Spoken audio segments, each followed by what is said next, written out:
Hola, mi amigos. So this is running and driving. Still got a few things to iron out, mainly with the mass air system. I can run with speed density just fine. I've got a little like a bowl looking thing that with foam on the top that'll seal up to the foot scoop. So that part is not an issue. I'm just working on the mass air system. So it turned out pretty decent.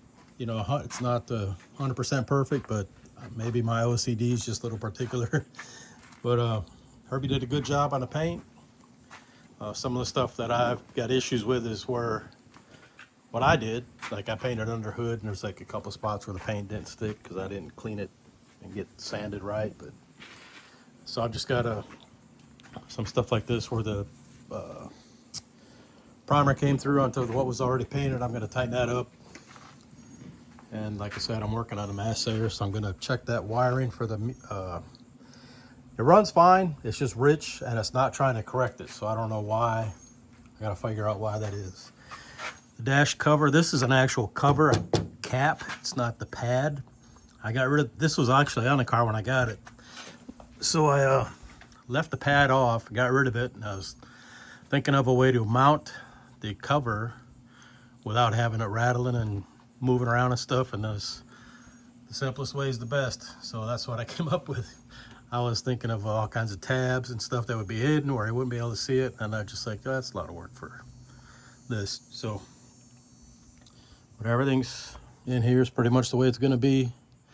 I got to finish putting the speakers in up there, check that, and then that's about it. I think we're looking at going to North Florida.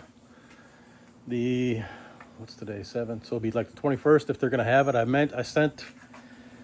posted on their page asking if they're gonna have an event on the 21st, like TNT, and so far they haven't answered back yet. So we'll see. We went to Cottonwood Friday with I took the wife with me. We went after she got done work, and then Rodney rode with Eric. Eric sent out a text, I guess, earlier in the afternoon, asking if anybody wanted to ride along to Cottonwood, because Patrick and Roger, I guess, had planned to go initially, and then they changed his mind, wanted to go to Mobile.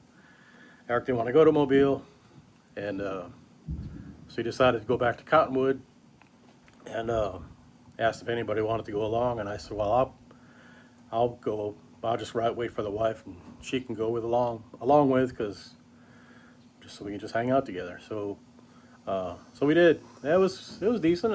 It's a nice little track. It's out of the way. Track itself is a little rough. I like the area, but you know, it's not like right close by a town. When you got to turn down a dirt road, I said, this is my kind of place.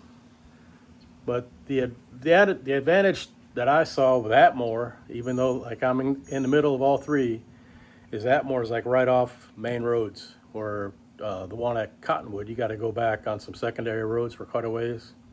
So, but anyway, we're going to go try out North Florida the 21st. Hopefully weather cooperates, and I do have an event and all that, so this will be ready. I'll take this. Hopefully I can give Eric a run for his money, and then we'll see from there. And then, like I said, I'm hoping to get this stuff tightened up on this one this week so I can get back on the white car, because that's the one I like. I think it'll be most fun. I weighed this yesterday. It was 2,660 pounds with the street tires, and the drag radials, the drag tires, the slicks and skinnies are 43 pounds or 34 pounds lighter. Anyway, it'll be the race weight with about 4 gallons of gas in it will be about 2,620 pounds. And I could take and put a lithium battery in here, and I can get it under 2,600, which isn't, you know, I mean, that's having the door panels in, and it's got the headliner and all that. So I don't know what all that stuff weighs, but I could ask Rod. He probably knows. He weighed a lot of stuff as he was taking things out of his cars. But I took a clip yesterday on the way back from the scale, and on the road.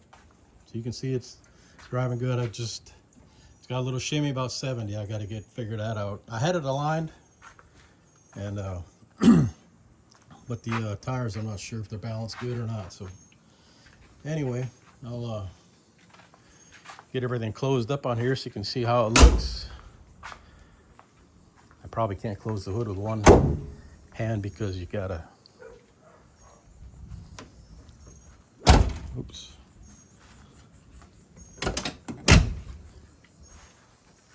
All the doors closed. Herbie did a good job. I didn't give much to work with. Oh, all right, hold on.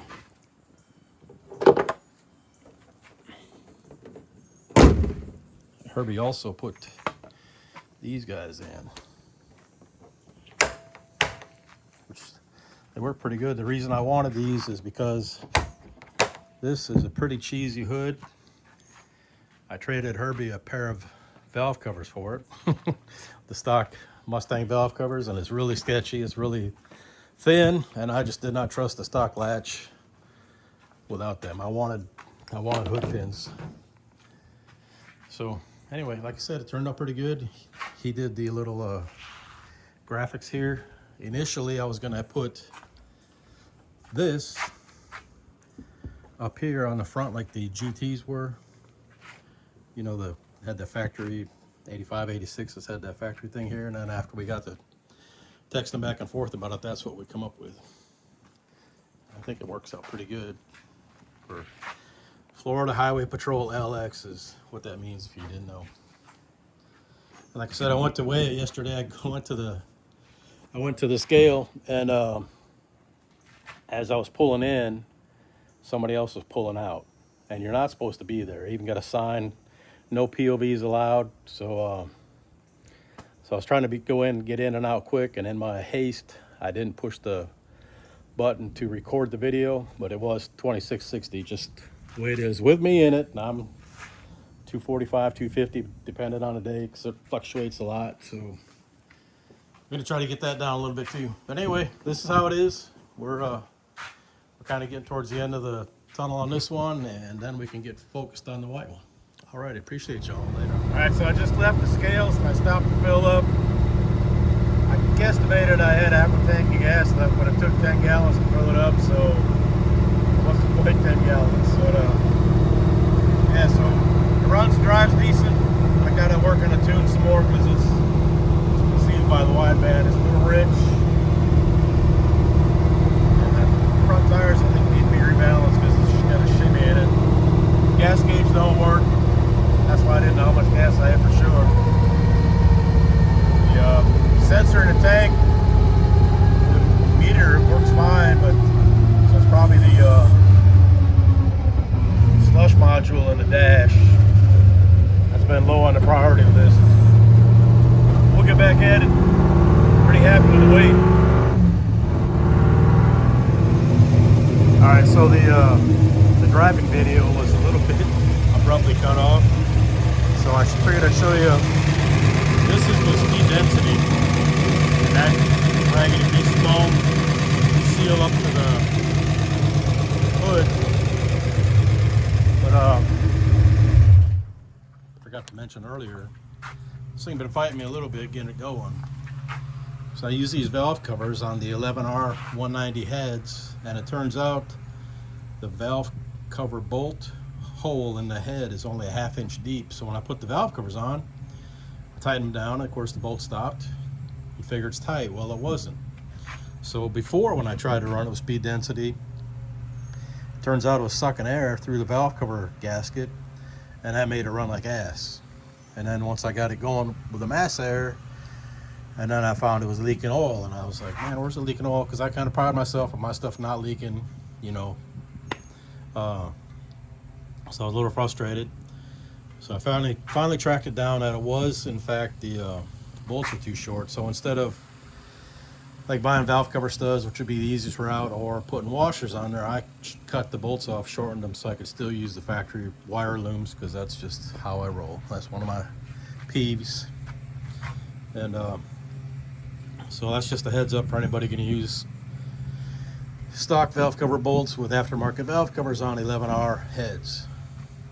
And I just run this around the block, down the street a little bit, and it runs good. I got a little, it's got the stock fuel tables in the, it's got a VR1 processor, which is what came in this car. And the, it's got a laying on the floor there, but I'll switch from mass air to speed density in about 5 minutes. What I want to do is at the track is compare this to the mass air system, see which runs better, if there's any difference. I'd like to think this would work better, and I think I'm going to redo that foam so it seals better, because right now it's a little crooked. And if you ain't got it just right, some of the foam will pop up through that hole. So I need to make the top wider, get more of a funnel effect, if you will. And that's about it. The I obviously gotta wash it, because it's that overspray even gets up underneath. Even though he had blocked all this off really good, he still got an overspray in it. It was up underneath the car on top of the axle. I mean, it was all over underneath. So it's just something you got to deal with. Probably why when you do a real restoration, they take the car completely apart, paint it all, and then put it all back together instead of doing it how I did it. And the other thing, originally I had the really lightweight alternator, came off like a forklift or something you get at Summit. They're like really small and really lightweight. Well, it didn't have enough charging to charge the battery back up. So I ended up grabbing the 6G off the white car, and now the white car's got the really lightweight one. It's just I think with the EFI that this just isn't working out for it. So it'll be all right on a carbed car. So, and this has got a pretty good amount of compression. I think it's over 10.5 to 1 with the flat tops, 56 cc chamber heads. It's probably decent compression for it. Just hope it runs good. That's the main thing. Alrighty, we'll wrap this up and get it put up on the interwebs. Appreciate y'all. Later on.